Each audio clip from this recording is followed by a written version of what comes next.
আকাশবাণী আগরতলা। স্থানীয় সংবাদ পড়ছি সিদ্ধার্থ শঙ্কর চৌধুরী। রাজ্যে এই প্রথম সাফল্যের সঙ্গে কিডনি প্রতিস্থাপন করা হয়েছে।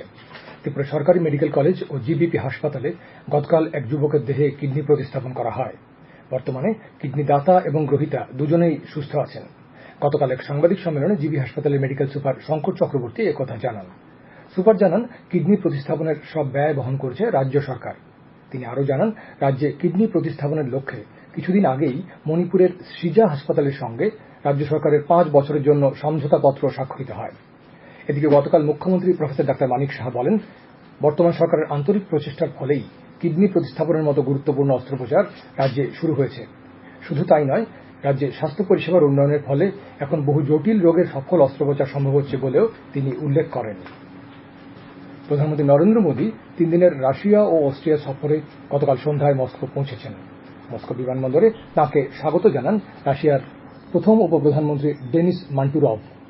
আজ ভারত ও রাশিয়ার মধ্যে 22তম বার্ষিক শীর্ষ সম্মেলনের সময় প্রধানমন্ত্রী মোদী ও রাশিয়ান রাষ্ট্রপতি ভ্লাদিমির পুতিন প্রতিরক্ষা, বাণিজ্য সংযোগ, বিনিয়োগ সম্পর্ক, শক্তি সহযোগিতা, শিক্ষা, সংস্কৃতি সহ নানা দ্বিপাক্ষিক বিষয় নিয়ে পর্যালোচনা করবেন।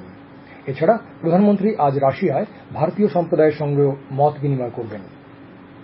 লোকসভায় বিরোধী দলনেতা রাহুল গান্ধী গতকাল মণিপুরে হিংসাদীর্ণ চূড়াচাঁদপুর ও জিরিবামের ত্রাণ শিবিরে গিয়ে ক্ষতিগ্রস্তদের সঙ্গে কথা বলেন ও পাশে থাকার বার্তা দেন। এর আগে তিনি অসমের বন্যা কবলিত কাছাড়ে বন্যা দুর্গতদের সঙ্গেও দেখা করেন। এক স্যান্ডেলে এক বার্তায় শ্রী গান্ধী অসমবাসীর সাম্প্রতিক বন্যায় ক্ষয়ক্ষতির জন্য দুঃখ প্রকাশ করেন ও সব রকম সহায়তার জন্য কেন্দ্রের কাছে অনুরোধ জানান। উল্লেখ্য, বিরোধী দলনেতা হিসেবে তার এটাই প্রথম উত্তর পূর্বাঞ্চল সফর। রাজ্যে ত্রিস্তর পঞ্চায়েত নির্বাচনের দিনক্ষণ চলতি সপ্তাহেই ঘোষণা করা হবে। গতকাল রাজ্য নির্বাচন কমিশনার শরদিন্দু চৌধুরী একথা জানিয়ে বলেন, এবারের পঞ্চায়েত নির্বাচন হবে ব্যালট পেপারে। এই নির্বাচনে রাজ্যের 35টি ব্লকে 35 জন পর্যবেক্ষক নিযুক্ত করা হবে। পঞ্চায়েত নির্বাচনে প্রতিদ্বন্দ্বিতা করার লক্ষ্যে গতকাল সাবরুমে কংগ্রেস দলের এক বৈঠক অনুষ্ঠিত হয়। বৈঠকে প্রদেশ কংগ্রেস সভাপতি আশিস কুমার সাহা, দলের দক্ষিণ জেলার সভাপতি মৃদুল পাটারি প্রমুখ উপস্থিত ছিলেন।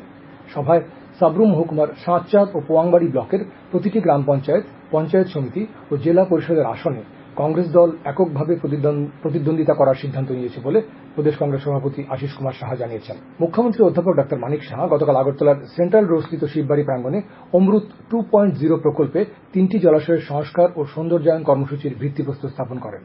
এগুলো হল সেন্ট্রাল রোড পুকুর, উজান অভয়নগর বাজার জলাশয় এবং উজাই অভয়নগরের ভেটেরিনারি হাসপাতালের জলাশয়। অনুষ্ঠানে মুখ্যমন্ত্রী বলেন, স্মার্ট সিটি প্রকল্পে আগরতলা শহরের অনেকগুলো জলাশয়ের সংস্কার ও সৌন্দর্যায়নের কাজ ইতিমধ্যেই সম্পন্ন হয়েছে। পাশাপাশি আগরতলা শহরকে পরিষ্কার পরিচ্ছন্ন রাখতে নাগরিকদের সচেতন হতে তিনি আহ্বান জানান।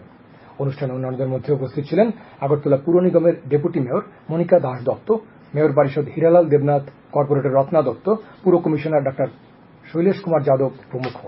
রাজ্যপাল ইন্দ্রসেনা রেড্ডি নাল্লু গতকাল আগরতলার নন্দননগরে ডন বস্কো বিদ্যালয়ের রৌপ্য জয়ন্তী অ্যানেক্স বিল্ডিং এর উদ্বোধন করেন।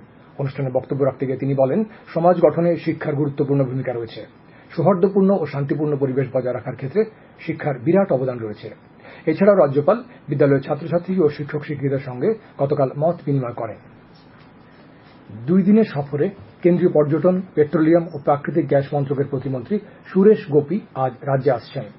আজ আগরতলার সরকারি অতিথিশালায় রাজ্যের পর্যটন মন্ত্রী সুশান্ত চৌধুরী কেন্দ্রীয় মন্ত্রীর সঙ্গে বৈঠক করবেন।